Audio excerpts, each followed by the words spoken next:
how's it going, everybody? I'm Ben from Universal Audio. Welcome back to a special edition of Office Hours. If you've been tuning in all this week, you know that it is Moog Week. We launched the trailer that you just saw with an incredible soundtrack written and produced by Atticus Ross. You may know from his time with Nine Inch Nails. He's also produced and done stuff with Coheed and Cambria. He did the Social Network soundtrack.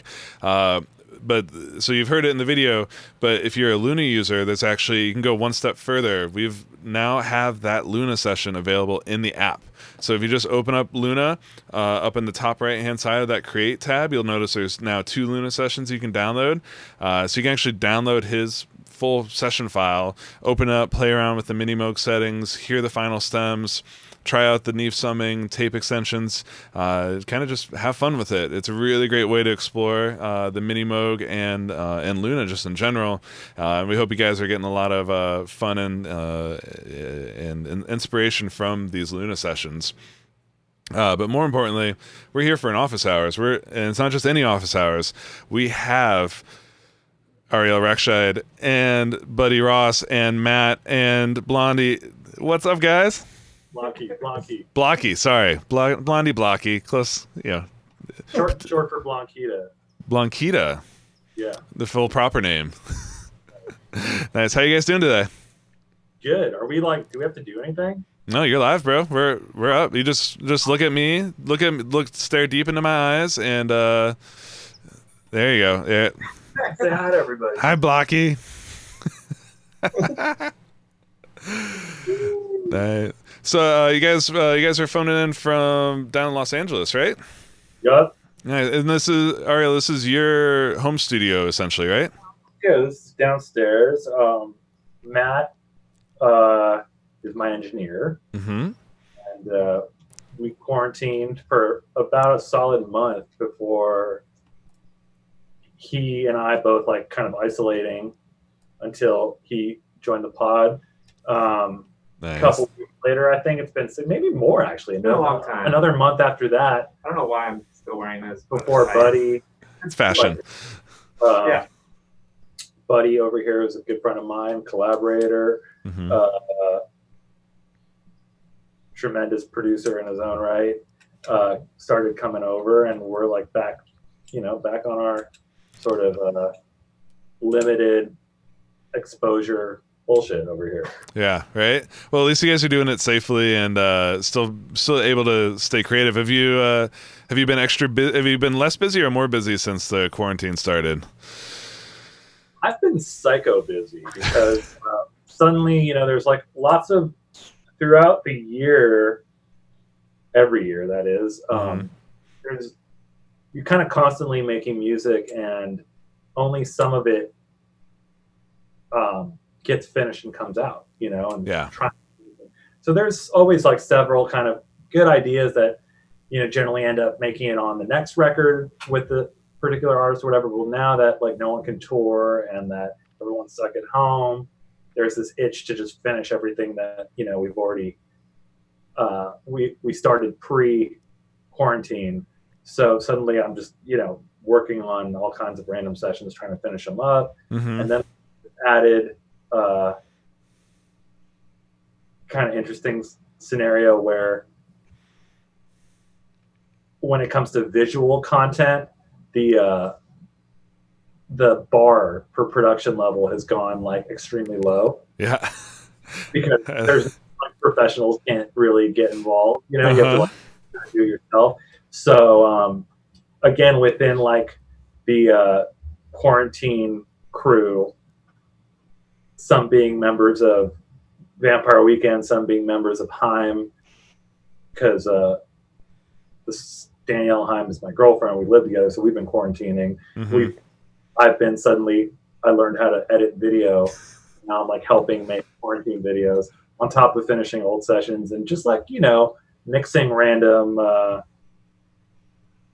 live things from throughout the past year and a half or 2 years. And then also it's been a fun kind of time to explore new things. You have a moment to open up Luna and not be overwhelmed by the fact that I have a project due, by the end of the week or whatever it is. Because that's the one upside of this pandemic, is that deadlines have sort of gone away. Right. All of a sudden, put it into perspective of like there really isn't a super big rush to get things out at the moment. I really started to feel like kind of like, like middle school or high school, even like summer break. You don't quite have enough money to do anything, so you're just at home. You have your little home studio. Nobody cares about what you're doing because nobody knows what you're doing. Yeah. And back to that sort of just experimenting on your own feeling. I grew up an only child, so like when I was at home, like playing around with stuff, I was always like literally alone. Like no brother. And and obviously like it was so gradual that I never really like realized it until suddenly I was alone again. Mm-hmm. It's become a situation where I'm never alone.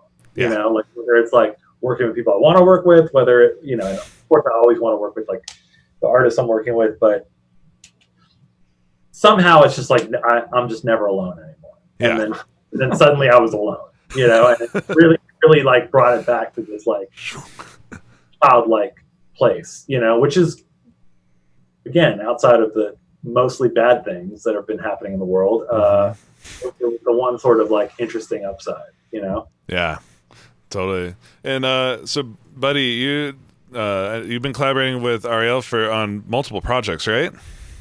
Yeah, we work together a lot. I live like just down the street, so I just pop over all the time. Well, that's convenient. All right, so who has the better synth collection between the two of you? I think Ariel has more. I have better, but Buddy deserves it more than I.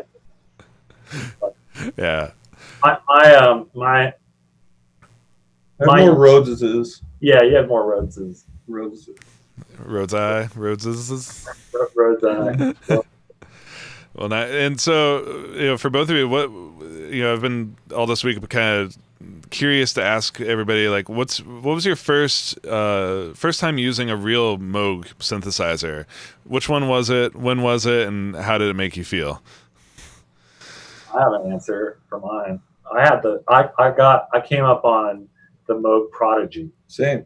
Yeah. That was my first one. Yeah, too. that's a good one. I got it when I was like 17 from some guy at church for like $250. That's like I'm not church, I'm Jewish, but like something like that. Like I remember seeing the Rogue and the Minimoog, and I know and I barely knew anything because I think when I was getting into it, there was like less information out there, just free flowing. But yeah. Something Minimoog looked a little bit more official, but it was like $600 or something, which seemed obscene. Mm-hmm.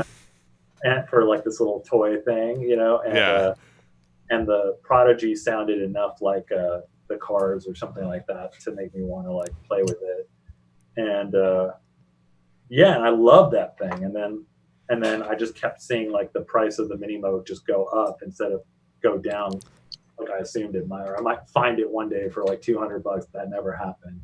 And so eventually I got one. And then the last one that I got is the Rogue, which is the simplest one of all, but really thick in its own right. That's great. And so how does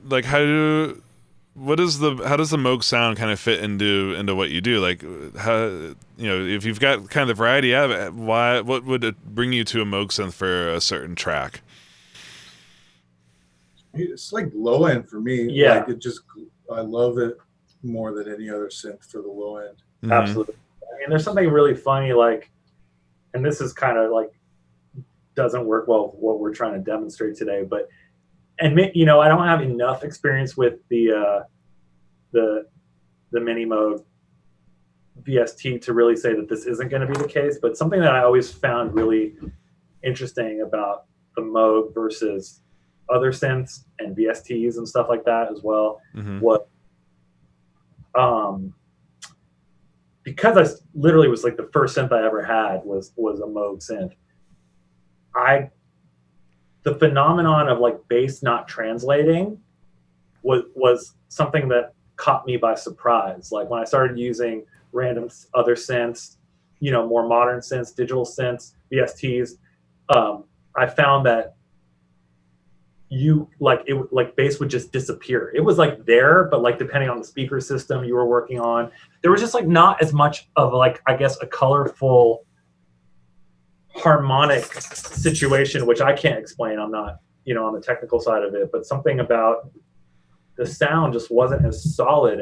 And something about the Moog is like, no matter how deep it was, there was always like a little bit of harmonic top end information that whether I was listening on my iPhone or my, car stereo, whatever it is, it always is just there.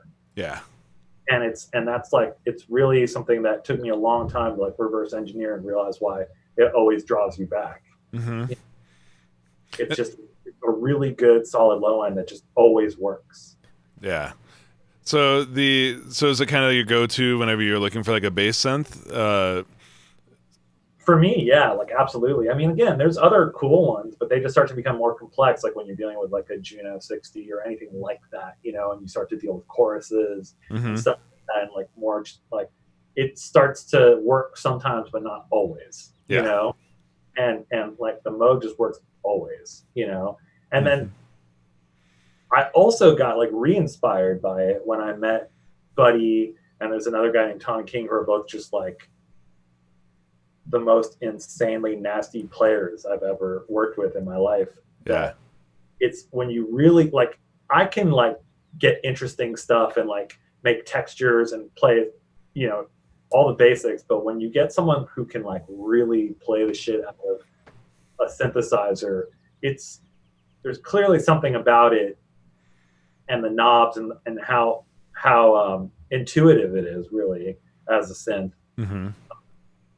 That the performance aspect of it is kind of, I find, slightly unparalleled. I mean, pretty unparalleled. So it's so easy. Yeah. And yet has so much possibility, like. Yeah.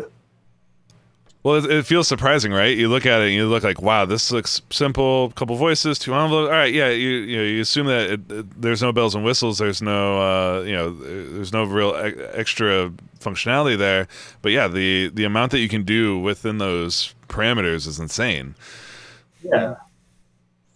So buddy, when you first kind of get to a you've got a Minimoog in front of you, where do you usually start? How do you start kind of crafting a sound or coming up with something, say, as a bass, for instance? Yeah, I mean, I always just flip everything off and start with like first oscillator, and then I love to make like pads on there, so I'll tune the oscillators to chords. Yeah, and I always like tend to go straight to like a warble in the pitch, Just love how detuning it gets. You do that on the reissue? Yeah. And so did you have one before the reissue? No, that's the first Minimoog I bought. Right. It's just like 2 years ago. And Ariel, you've got a real Minimoog. It's just off camera on this camera right now, but you have a real one. What is do you know what generation that one is? I don't know what generation it is. It's old though. Does it still work? Everything function on it, or is it a little broken? It's always been a little broken, and every time I get it like serviced, something else is broken and something else starts to work again. Particularly the modulation stuff is a little funky, but it's weird because like last time I remembered it, like just today, I after we kind of got everything going on Luna, I like dialed it up and suddenly the modulation worked. I don't know. Yeah, it's What's fun about it though is you just never know what's going to happen. It's like, right? Yeah, exploration. And I don't know if it's bugs or if it's supposed to be that way or is that detail, but even like when we were messing with the new plugin, there were some things where I'm like, why is that still modulating? You know what I mean? Even though the modulation was all the way down, it was like kind of actually reminded me of like the real one in that way. And some of it is like, it's like it's so simple, yet there are little nuances that if you're not fully aware, there's always something happening that you don't understand why it's happening. Yep. And that's kind of like the beauty of it, Totally. Nice. Well, I mean, we could sit here and just kind of talk in the air about all this stuff. But I think it'd be a lot of fun to kind of show people with some sound and some music here what we're talking about. So do you mind? Can you reshare your screen here on Zoom for us so we can take a look at what you guys are looking at? And then I know you kind of set up some good examples earlier that we can check out. Yeah. Yeah. It's funny. Like we when we talked about how we would like demonstrate this, of course, like in real life, as much as I use my stuff all by myself, like my first call would be Buddy. You know? So step one to using the Minimoog, get yourself a buddy. Get yourself a Buddy or Thomas King. And, yeah. And then we just sort of started to like play around. We're good. We started to play around with like, I guess like sort of how, like Buddy and I recently did this Carly Rae Jepsen song, and it really just looks a lot like we did it in this room, and it wasn't like with this particular drum machine or anything. Should we like fire up this other? Yeah, let's go. Yeah, let's get that second angle so we can see what you're talking about. I mean, it's not that interesting, but okay. And Who's just disabled it? Oh, I got. let me ask to start video. Oh, there you go. There we go. Man. There's the reverse. So, like, we just play around, like, I'll take you on a little tour first. Please do. Yeah. Kind of, like, look around and have, like, random, silly, like, less expensive than the CR78 Roland drum machines and kind of, like, arbitrary childhood karaoke machines with echo and monitors that you put a mic on to get like some weird dub effects and Minimoog and other random things. So, we just sat like this morning when we were just like kind of thinking like what might we do. It just start by like hitting play. Can you hear like the dub on that? A little bit, yeah. Yeah, just enough. And basically what I'm doing is playing the drum machine into Luna, miking the speaker. It's going into my karaoke machine. It's got echo on it. That's going back into Luna. And then, and then Buddy starts like piling up stuff. And then, and then we have like guitar. Actually, as of recently going into aux, which is incredible. It's just like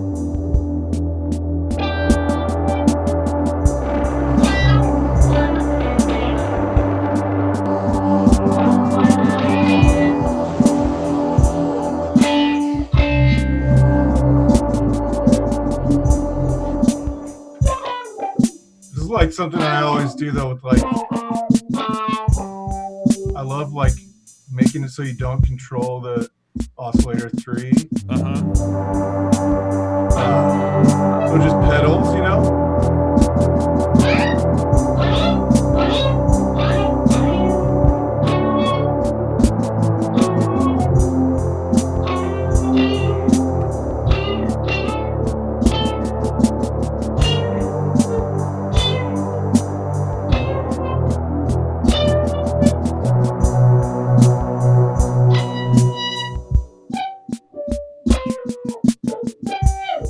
and like what's cool about really all UAD products, which is what I love about it so much, not to be like a total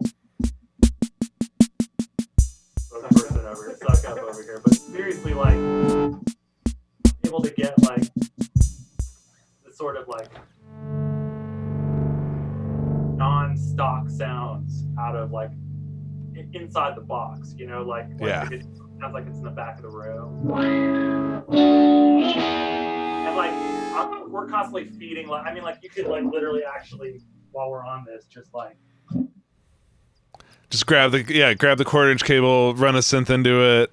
Like so badass. I don't like to just like be able to like. Yep.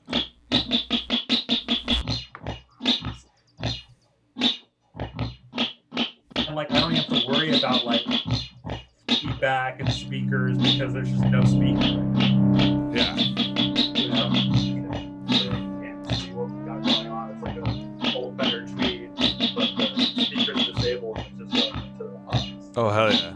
And then like suddenly we have a mini, you know.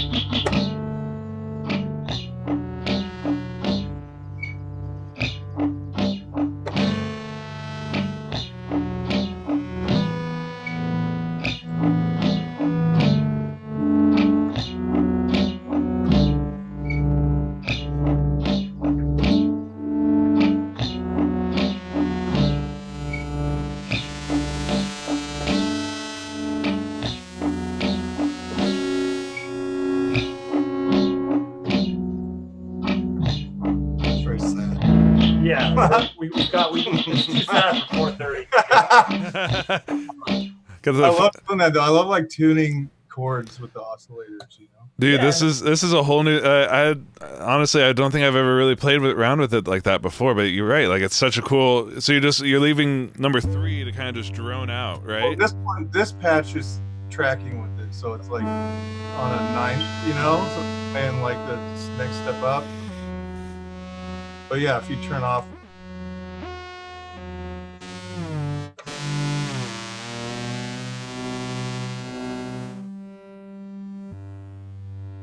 I'll turn this off.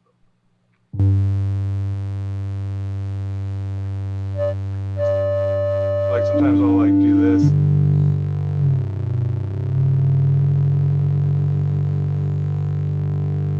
Then drone. Oscillator 3.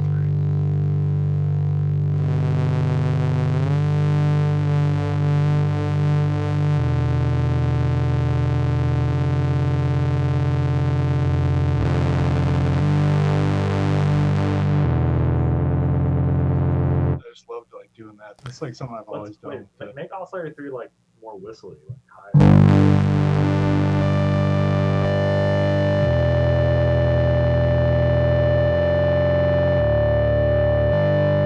Yeah, and then like what's the it's crazy. It's Yeah. not any like latency issues.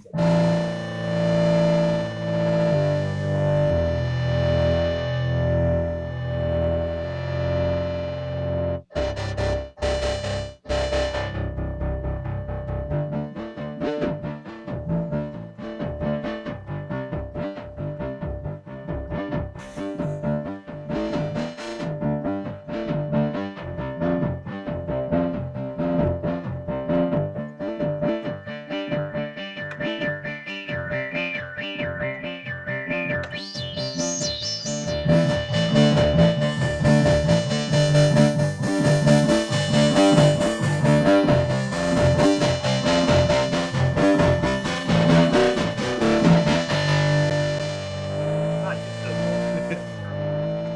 Part of the feedback, but somehow I never.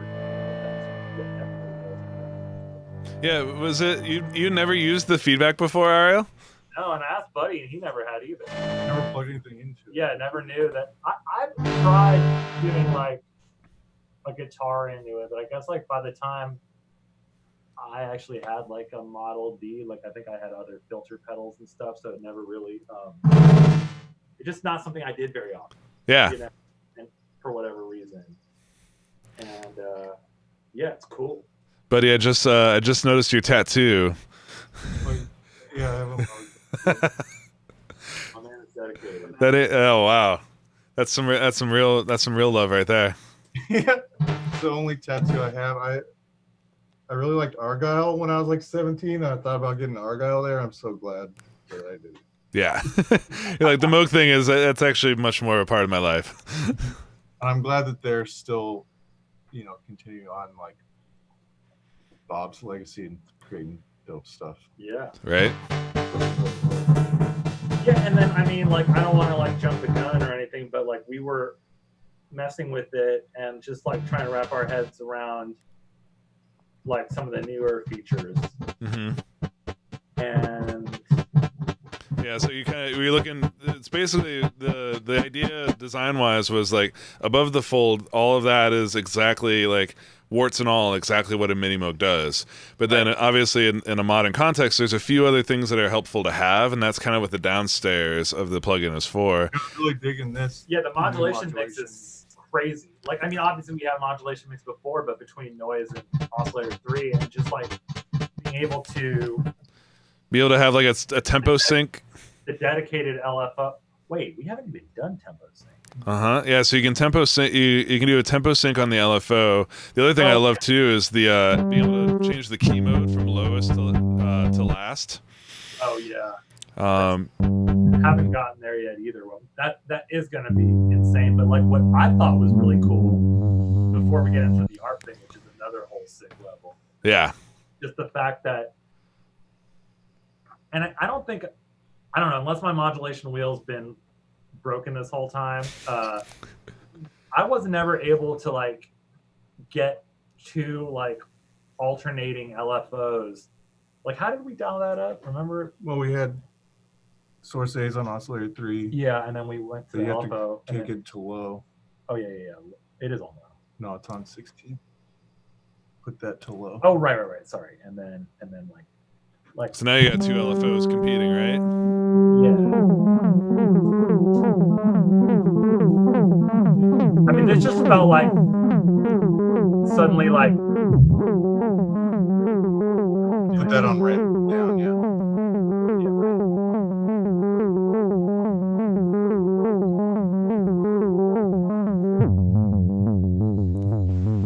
Suddenly this felt like it started becoming like kind of the best parts of a different synth altogether. Yeah. Like, this is not anything I've ever been able to like get into with like my MIDI.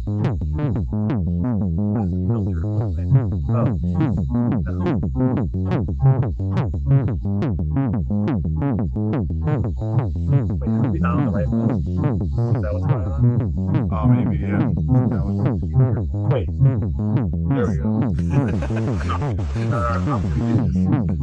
That's the one. That was it. Yeah. That's the wrong one. That's Moog Matters. No, this is the wrong one. It's this one. Got some Luna noobs. Yeah, we're in these. It's hard to have the time to really like. I mean, it's so intuitive that we're doing it. Exactly. Like, it's easy to get lost when you have multiple windows and multiple like lots of everything going on at the same time. And we're just getting. I don't know. I do like this new. It's sick. Why isn't the cutoff frequency doing that? Turn this down. That's what it is.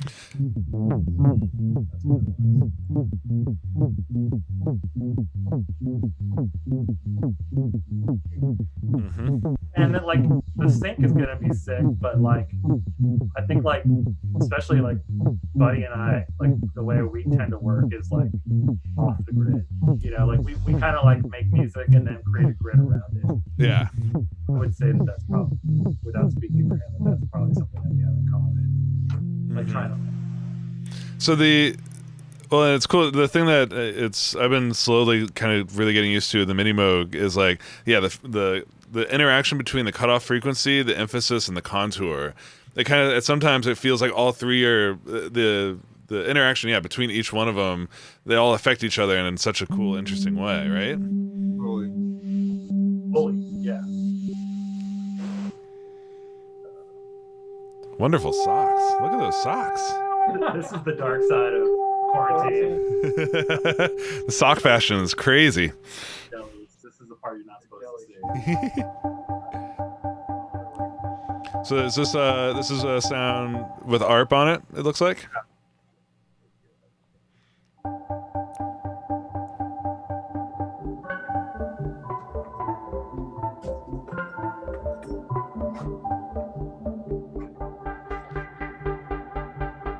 So much louder. I don't know if it's bad for the the dialogue.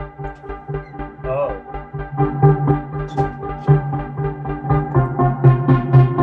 I know.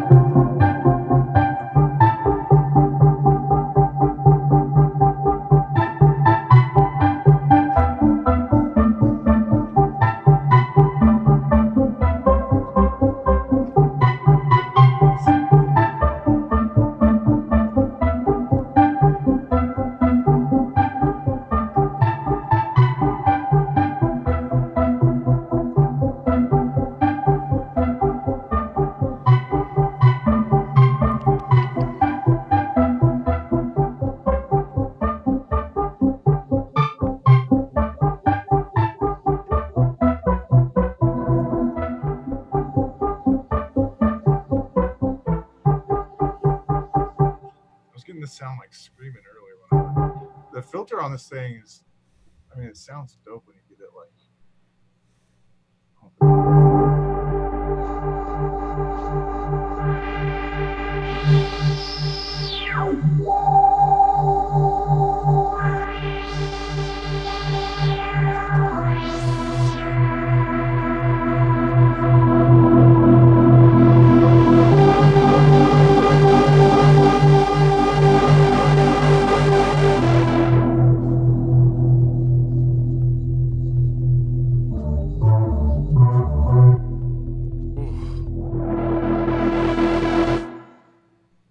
Dude. We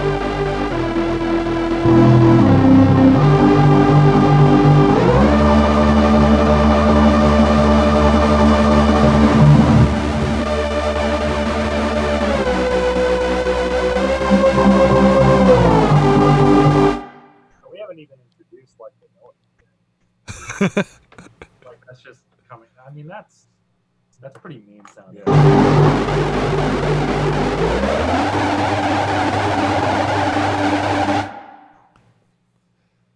And that you're just holding down one note right now, aren't you?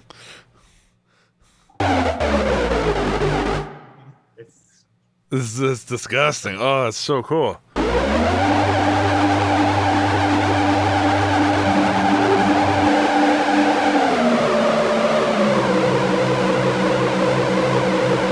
And the real, I should say, the vintage Minimoog didn't have modulation off the envelope, did it? I don't think so. It was just oscillator 3 and noise, right? Because that was pretty nasty sounding too, just in itself. Like, oh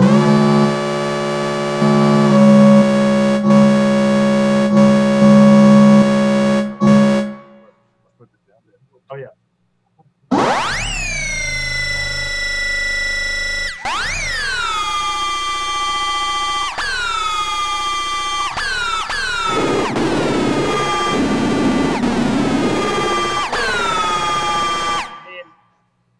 Dude, that's rad. You never had like the power of like a Minimoog doing that kind of stuff historically. It's cool. I'm not. That was interesting. That was exciting. Like, the pitch bend is pretty cool. Yeah, being able to have control over that now and be able to, just do 2 steps or the normal fifth. Full tuning. Uh-huh. Velocities. Weird. Gotta get used to that. Dude, I can't believe how screaming the sound. Like it's cool. Like the amount of edge, but you still, like we were talking earlier, like it still has low end content. Like you still have this like full bodied kind of sound with this ridiculously ripping top end. Yeah.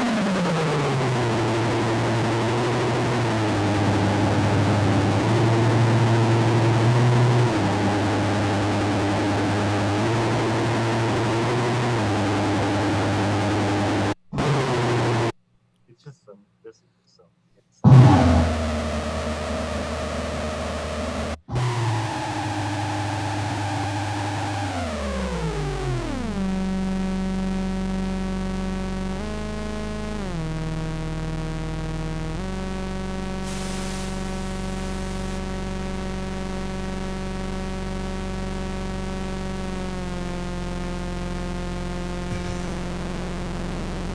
Yeah, I mean that's.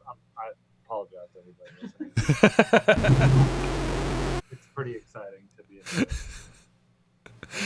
There's a great comment. It sounds like a car not starting in hell, and it's great. That's about right. Yeah, I mean, what else can we say about it? So I'm always curious. Probably one of the parameters that we haven't touched a ton on in some of our other sessions is the noise aspect of it. Buddy, do you find, how is noise useful when you're kind of shaping sounds? Yeah, I don't know, it just makes everything. I love the texture of it on stuff. I just like doing it super subtly. Mm-hmm. Just like you sneak like a little bit like between 0 and 2 or something. Fuzzy, yeah. Noise with a little modulation, a little reverb. It just creates such an atmosphere. Mm-hmm. I mean, when you think that these are all kind of starting with these just like kind of sine waves and developing from that point on. Yeah. It's like it's emotional.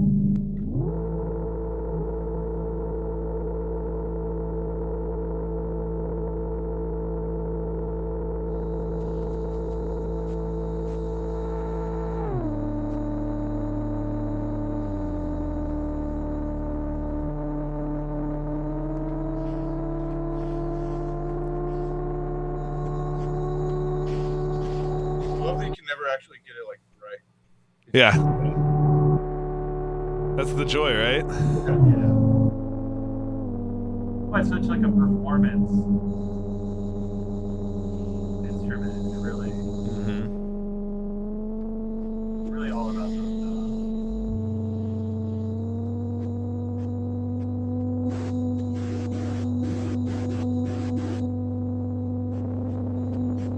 I love just the noise modulation so much. It's like awesome. Yeah.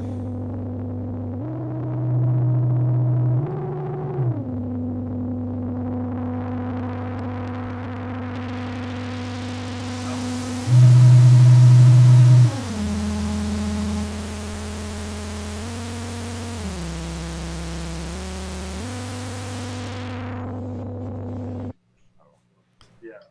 Damn. Wow. So, any for people who are kind of getting started or approaching the Minimoog for the first time, any kind of starting points that you would point them to like get in there and start tweaking and having fun? I think one like tip would be to like turn off oscillator 2 and 3. Mm-hmm. And start out with something just real simple. And noise. And noise and feedback. And your modulation wheel and watch your pitch wheel. Yep. Yeah, dive in, but if you want to like wrap your head around like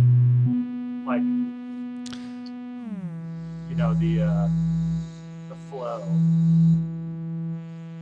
Well, also learning those waveform shapes too, right? Like learning the difference, because you end up having to learn like when do you want a triangle wave versus a sawtooth or a pulse.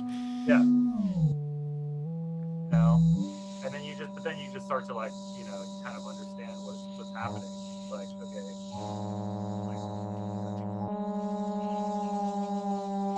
I want a little wide. That's kind of what's cool about it.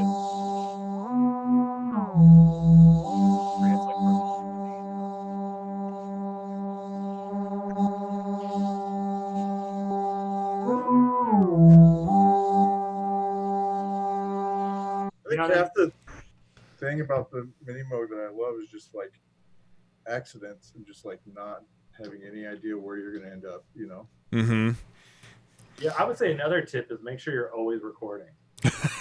Right? Because you're gonna like come upon something and then you're gonna like turn a knob and then you're gonna want to come back and you're not gonna know what you did. You're gonna be like, I have no idea where my great sound went. Yeah, I mean that's a big part of like. I always take pictures on the real thing. Exactly. Like when I hit a moment, Yep. Yeah. I used to print out like little recall sheets back in the day, like trying to like copy sounds I heard like on a David Bowie record, or trying to emulate like Brian Eno sounds, and then like create little like presets, which of course now you can just. I was gonna say, and we've solved that problem for you, is that now you can hit the preset button and just save yourself a new sound. Yeah, which is awesome. But yeah, but in general, like I think because so much of the fun I think is from performing, like having having it kind of output into another track and record the audio even as you're doing it is something that can be really interesting. And then you find sections, and loop them, and create Mm-hmm. tracks. I don't know, yeah. Yeah, and so you mentioned that you typically start your ideas just off the grid, right? So it sounds like you kind of just plug in a few things, plug in some instruments, kind of get stuff going, and just follow the inspiration in the moment. Is that typically kind of the workflow for you guys?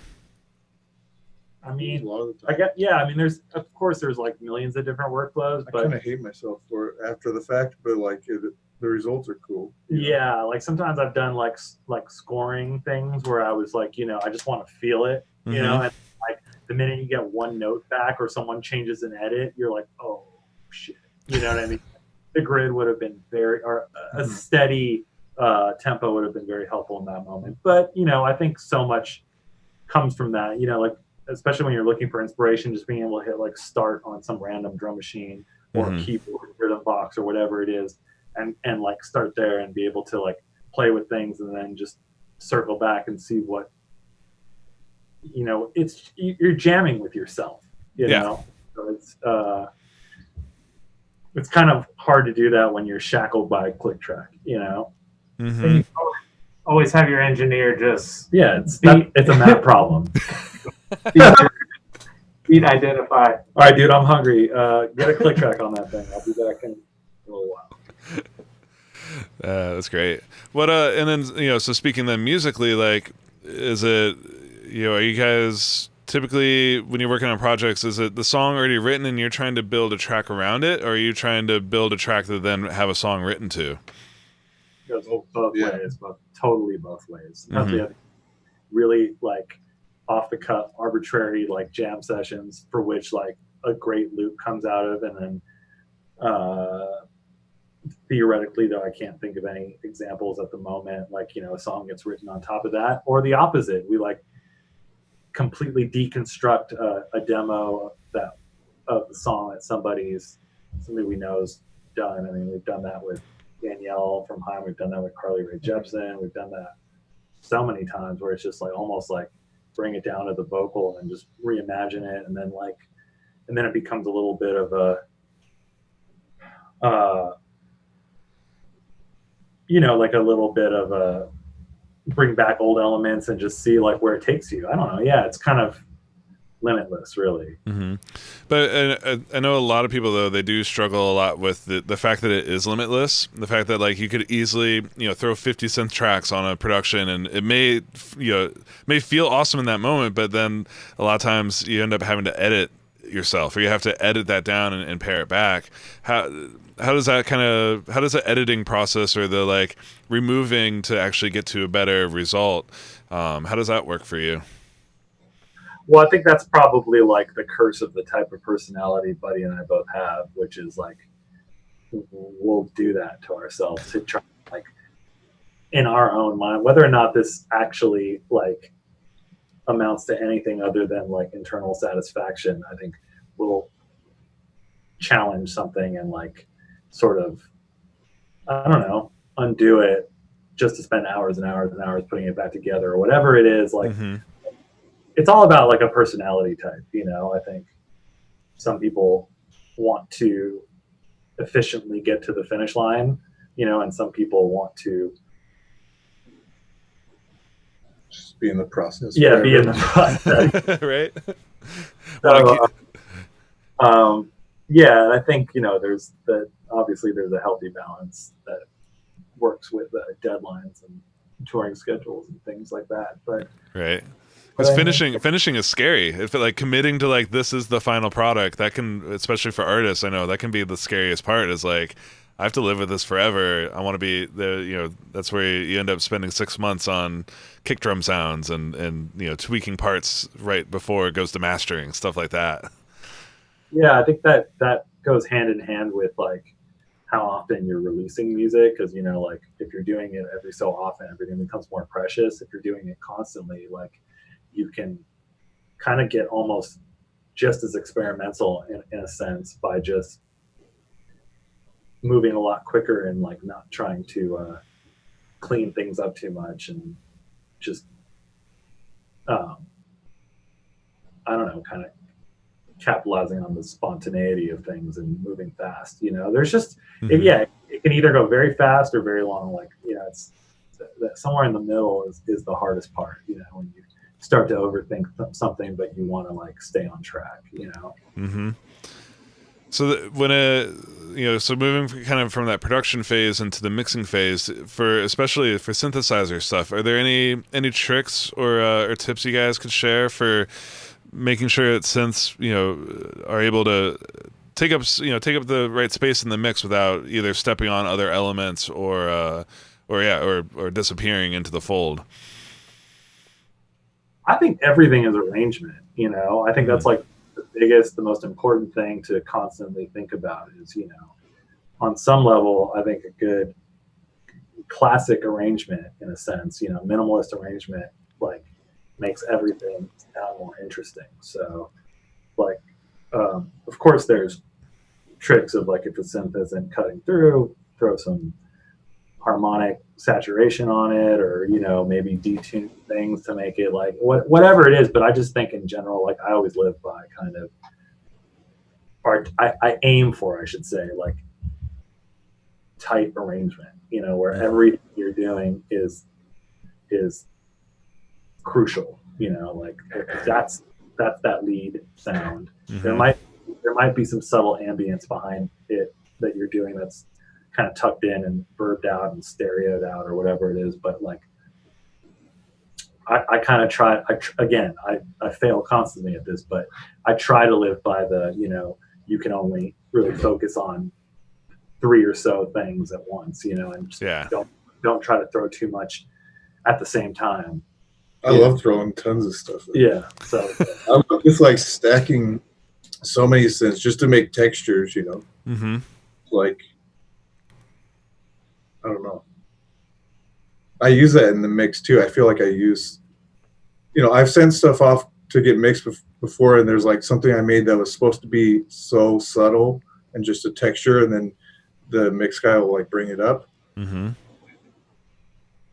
Yeah, I don't know. Just like, well, I guess that in a way, like you can stack 50 synths on top of each other, but then if you commit it to like one stereo track, totally committing's good. Then suddenly you're back down to sort of 4 elements. Mm-hmm. Like texture in the background, a lead, whatever. Like, again,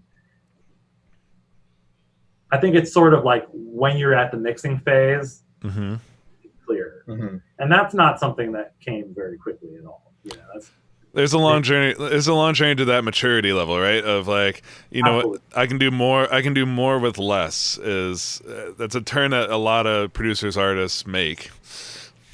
And what Buddy's saying, I totally agree with. It's part of the process, like where you create these interesting, like thick textures. But I guess what I mean is, to his point, like there's the atmosphere. There's even like, it could be 6 keyboards create the lead line, but but it can get hairy, especially when it comes to bass. I think if there's too much going on at the same time.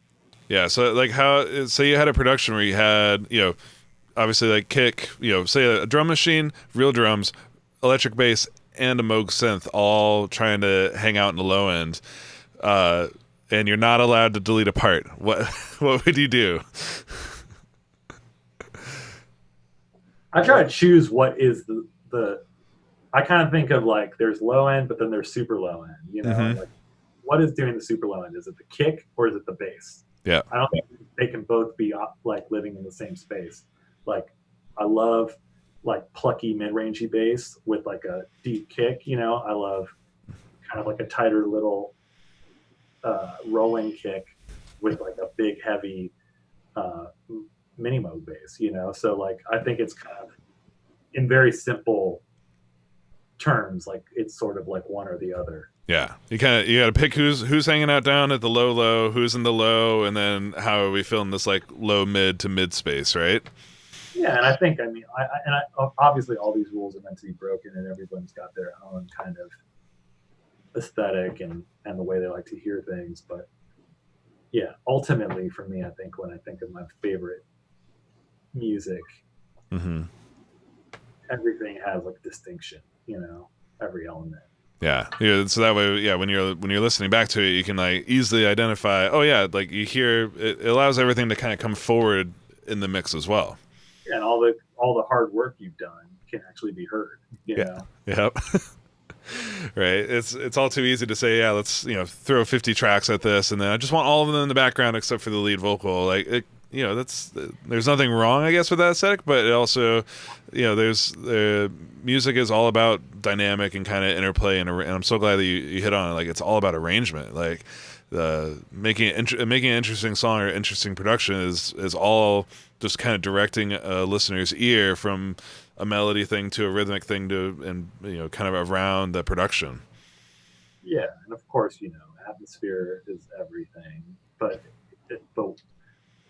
what that atmosphere is, it's just like what space are you putting this in can will change the emotion of the song or the production, but yeah, basically it's a little hard to talk about, but easy to do, hard to talk about, right? Hard to do and hard to talk about. Easier to listen to. There it is. Yeah. Nice. Well, guys, I mean, we could hang out here and just shoot the breeze and geek out about making records all day, but I know you guys probably got work to get back to or more jamming to do. I don't know what your plans are for the rest of the day, but man, I really do appreciate you guys coming in and kind of giving us some great tips and some inspiration around the Minimoog. But before we leave, for people who want to keep on following, kind of keep on seeing what you guys are doing, what's the best way for them to keep up with all things Ariel and Ben or Buddy? Sorry, that Ben's you. You're Ben. I know that's me. It's been a long day. Buddy's like operating off of Twitch these days, aren't you? I got to get back on there. But yeah, my link is in my Instagram, so that's just Buddy Ross, at Buddy Ross. Nice. But yeah, I'm trying to get back on Twitch. I've been just kind of doing this, it's super fun producing with like people. Mm-hmm. So you're doing like live production sessions on Twitch, essentially? Yeah, like just writing, and jamming in my room, and then like helps you feel less lonely because there's people cheering you on, like in the chat feed. It's I think it's also cool because there is like an element, and I've heard these stories many times, and I guess I've like been involved in stories like this where when you're working on something, it's nice to like take it for a spin and see how people react. Yeah. And Buddy's been talking about Twitch. In quarantine, I've been doing some production sessions using like audio movers, which we're using right now, and it's been weirdly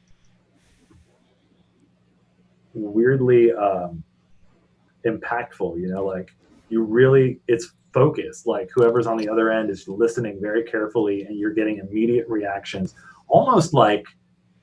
It's almost more focused than when you're in the same room because there's just more things to look at. What's he doing? Not just like when we're using like audio movers and even like a certain angle on a camera, it's like there's only so much you can see, and a lot of it turns into listening. Yeah. And that's something that I think has kind of you can really forget that with DAWs and screens in front of you all the time. Even but he was telling me that he got a new set of speakers and he moved his old speakers to the left, and then suddenly just wanted to like listen to the old speakers because for a moment he's not looking at the screen. Yeah. It's a weird phenomenon that you forget about, like just listening, and so making a track and getting a chance to go like DJ it or something and see how like the crowd reacts real quick. Yeah. And now we're in the digital version of that, right? Where you can can start streaming you can write a song and then, pop on Instagram and like stream it for thousands of people potentially immediately and see that real time, like, is this going where it should go or not? Yeah. Especially like when, I mean, I guess it's like hard to do that kind of anonymously, you know. Mm-hmm. But yeah, that's basically the idea. Is between like Instagram Live, Twitch, audio overs, whatever. Yeah. You can get some instant feedback. Yeah. Kind of Well, nice. and you brought up such a good point too. One of my best friends, who's a producer songwriter, he's normally out in LA doing sessions, but he's back with his family in Jersey right now. He's been doing all his sessions with FaceTime and Zoom, and he says he's at least 2 to 4 times faster now, that because he's one of these guys who likes to go. By doing it virtually like this, it's no longer like, all right, show up to the studio, hang out, like order lunch, take a nap, like the sequence of writing sessions where you hang out for 2 hours and then work for 1 hour is now just reduced to show up and write for 1 hour and actually get it done. Yeah, it kind of forces people who like don't like to work that much, like myself, to actually just work. Okay, they're like hanging around, going to like walk down to the coffee shop. Can't really do that, and this, so you're just getting it done. Yeah, it's really good. It's focused. There's something. Yeah, there is. Totally. And Ariel, are you on social media stuff as well? I am. I don't know what I think it's just my name, Ariel Rechtshaid, which good luck spelling it, but think of like Little Mermaid and then hit RE and probably I'll come up. You'll probably show up really, really near the top of the Google results there. Or just go to the UAD and look for a tag. Yeah. Yeah, there's some fun little nuggets that come up on there. Pretty awesome. Awesome. Well, guys, man, thanks again for hanging out and showing us around the Minimoog. Give us some cool tips and just playing some really, really fun jams here. That was really fun to see. And thank you everybody for tuning in. Hope you guys enjoyed this office hours. We got one more show this week tomorrow afternoon at 2 p.m. with the one and only Fart Barf. Exactly. Exactly that look. But it's actually there. We'll have Josh from Fart Barf on tomorrow, and he's a huge analog synth geek as well. So we're going to be nerding out with him tomorrow afternoon. So if you haven't already, open up Luna. Check out. There's a new Luna session available inside the app from Atticus Ross. That's up there now. So get in there, download it, get in there, start playing around with the Minimoog, and shop at City Skates, Santa Monica. Nice. Awesome, guys. Well, we'll see everybody tomorrow. Thank you guys again, and we'll see you guys here soon. Thanks, man. Later.